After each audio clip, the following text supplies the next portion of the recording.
Then on Tuesday we batandika okuteekako ekifaananyi kyange kirabika oyo omuntu kale eyakikola, but I mean they intended to just malice me or him, defamation, just to, I mean, okufuna cheap popularity. I mean,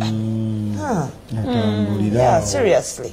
Ndoza abantu kale bambala bwe bato babera banoonya sente tebaagala kukola. So nebe asalawo beetege kuba abasajja namwe mwemanyi mwizo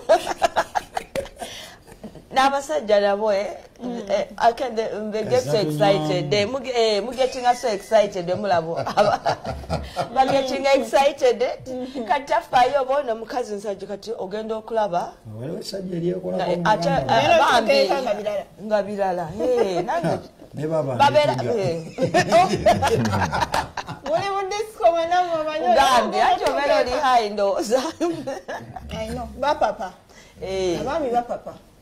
Nenga yoyo. Message kije tuweereze eri abaana kuba kati muli bazadde daddy tumulaba nnyo mu